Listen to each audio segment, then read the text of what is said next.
Hi everyone, this is a full Auto Plus run on Howling Wind's Tiamat raid. As always, I'll be providing just a quick commentary regarding the setup and the party that I used to complete the Auto Plus run. As you can see, for this stage I used a party of Garnet, Eiko and Lenna. Garnet has her EX skill unequipped and Lenna has her rapid fire and her EX skill unequipped. Eiko has every skill equipped.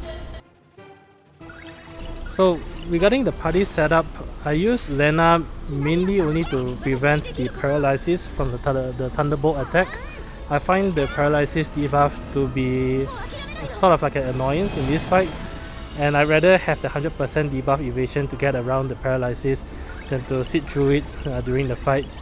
Do note though that debuff evasion does not protect you against the signature hit debuff, because the hit debuff that they inflict is a guaranteed hit debuff which bypasses debuff evasion.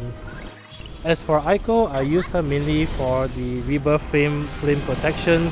You probably will need some sort of protection or damage mitigation in this fight, considering that the bosses will turn warp at both 79 and 49%. Alternatively, if you don't want to use Eiko, you can also use Maria, who is also synergy on this banner. Maria LD debuff comes in very handy because it gravity shaves the boss during the 79 and 49% instant turns. Lastly, Garnet rounds up the party, mainly there as a support aurabot and being the main DPS in the fight. Her overhead attack does significant damage and helps you to also at least trigger midway through the triple instant turns that they get at the 79 and 49% threshold. Other than this, the fight is pretty straightforward. The bosses don't really have a lot of HP, and the hit debuff lasts for only a turn anyway, after which Lenna and Eiko will be able to heal you back up to full. With that said, kick in and enjoy the fight.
なことって。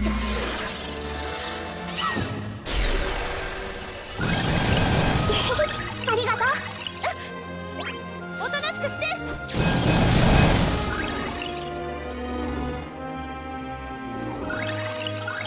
いた。みんなを守る。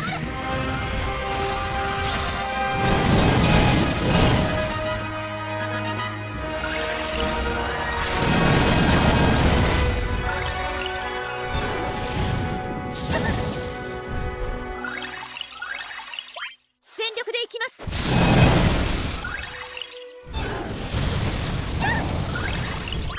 この一撃に。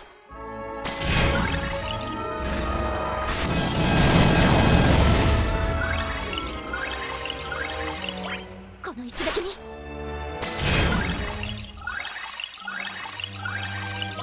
おとなしくして。助けたいの。お願い、邪魔をしないで。